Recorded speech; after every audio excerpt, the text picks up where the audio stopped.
میری نظر میں ایک شخص بہت قابل عزت ریسپیکٹفل آدمی ہو، بہت ہی اس جاہ و حشمت والا ہو، لیکن اللہ کے نزدیک اس کی زمین کے ذرے کے برابر بھی کوئی اہمیت نہ ہو۔ بظاہر اس نے خوبصورت کپڑے بھی پہنے ہوئے ہیں، اس کے پاس سواری بھی ہے، گھر بھی ہے، سب کچھ ہے، لیکن اللہ کی محبت کی نظروں سے وہ گرا ہوا ہے، رسول اللہ کی شفقت سے وہ محروم ہے۔ اس کا بڑا ہونا کوئی بڑا ہونا نہیں ہے۔ اگر وہ اپنی ضروریات کو بہت مشکل طریقے سے پورا کر رہا ہے، لیکن اس کا رب اس کے ساتھ راضی ہے، اس کا رسول اس کے ساتھ راضی ہے، اس کے والدین اس کے ساتھ راضی ہیں، تو پھر وہ بڑا آدمی ہے۔ یاد رکھیے، وہ بڑا آدمی ہے، وہ چھوٹا آدمی نہیں ہے، وہ بڑا آدمی ہے جس سے اللہ راضی ہے، جس سے اس کا رسول راضی ہے، اور جس سے اس کے والدین راضی ہیں۔ میرے نوجوان بچوں کو سوچنا چاہیے، دیکھیں اللہ نے ہمیں پیدا کیا ہے، اور ہم اپنی مرضی سے نہیں، اس کی مرضی سے اس دنیا میں آئے ہیں۔ دنیا کا آدم علیہ السلام سے لے کر جناب خاتم الانبیاء تک کوئی یہ دعویٰ نہیں کر سکتا کہ میں اس دنیا میں اپنی مرضی سے آیا ہوں یا اپنی مرضی سے جا رہا ہوں۔ کوئی بندہ دعویٰ نہیں کر سکتا، بہت مضبوط ترین شخص بھی دعویٰ نہیں کر سکتا، بہت کوئی حکیم دعویٰ نہیں کر سکتا، دانش مند دعویٰ نہیں کر سکتا کہ میں اس زندگی کا آغاز اپنی مرضی سے کروں گا اور اس کا انجام بھی اپنی مرضی سے کروں گا۔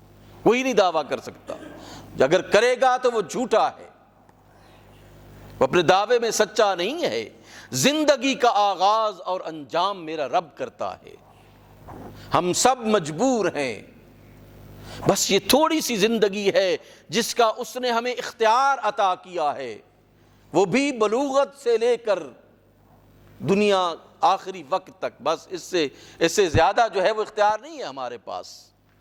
یہ جو درمیانی پیریڈ ہے، اس کا اختیار اللہ نے ہمیں دیا، چاہو تو میری مرضی کے مطابق، میری رضا کے مطابق گزارو، اور چاہو تو پھر میری نافرمانی میں گزارو۔ بندے کو یہ اختیار ہے، اور اسی اختیار کا وہ پوچھے گا۔ تم کیسے پیدا ہوئے ہو آپ سے نہیں پوچھا جائے گا، تم کیسے مرو گے اس کا نہیں پوچھا جائے گا، کہ نہ تمہارا پیدا ہونا تمہارے اختیار میں ہے، نہ تمہارا مرنا تمہارے اختیار میں ہے، وہ میرے رب کے اختیار میں ہے۔ اس لیے ہمیں یہ جو اختیار دیا گیا ہے، اس اختیار والی جو زندگی ہے، اس کو اللہ کے دیے ہوئے حکم کے مطابق گزارنا ہے۔ جوانوں پر یہ زیادہ فرض ہے، جوانوں کے جذبات ہیں، جذبات میں بہہ جاتے ہیں، ان کے سامنے، جن کے جذبات کے سامنے صحیح اور حقیقت واضح نہیں رہتی، بعض اوقات انسان جذبات کی رو میں بہہ جاتا ہے۔ اس دنیا میں رب کا ہو جانے میں سب کچھ ہے۔ یہ دنیا، یہ اللہ کے رسول سے بڑھ کر دانش مند کون ہو سکتا ہے؟ آپ مجھے بتائیں، اس پوری کائنات میں مخبر صادق سے بڑھ کر دانش مند اور ذہین اور عالم، معاملات فہمی میں ید طولہ رکھنے والا رسول اللہ سے بڑھ کر جو ہے وہ کون ہو سکتا ہے؟ جب رسول اللہ نے اس دنیا کی حقیقت کو یہ کہہ دیا ہے، ارشاد فرما دیا ہے کہ کن فی الدنیا کأنک غریب او عابر سبیل، کہ اس دنیا کو اس طرح زندگی گزارو، اس طرح زندگی گزارو کہ جیسے انسان کو کوئی جانتا ہی نہیں، غریب الدیار شخص ہے، اجنبی ہے وہ شخص اس دھرتی پر، اس زمین پر جس پر ہم دل لگائے بیٹھے ہیں۔ ہم یہ سمجھتے ہیں کہ یہ ہمیشہ رہنے والی ہے۔ اللہ کے رسول فرماتے ہیں کہ یہ ایسے ہی ہے جیسے اجنبی کا کوئی گھر ہوتا ہے، چند دن وہ رہا اور پھر عازم سفر ہو گیا۔ مسافر کی طرح ہے یہ ساری زندگی، ایک سفر ہے اور مسافر کی طرح۔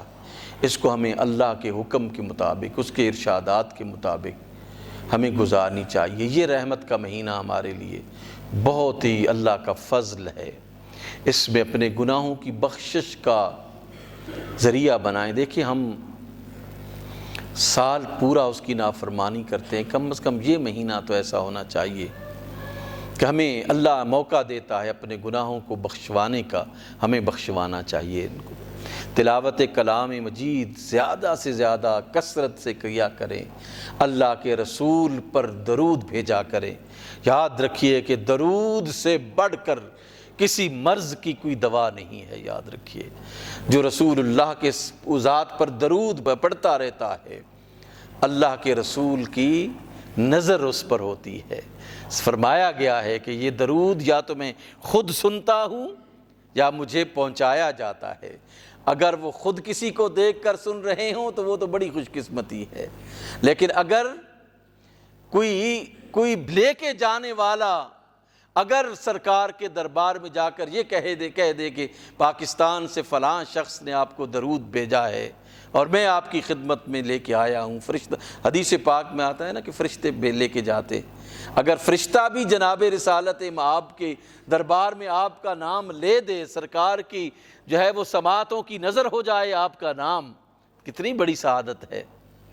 اس لیے زیادہ سے زیادہ درود پڑھیں اور اختلافات میں نہ پڑھیں کہ کون سا درود پڑھنا ہے، جو دل کرے وہ درود پڑھے اور اچھے طریقے سے اپنے قلب و روح کو حاضر کر کے درود پڑھیں، اللہ آپ کے دنوں کو جو ہے وہ سنوار دے گا۔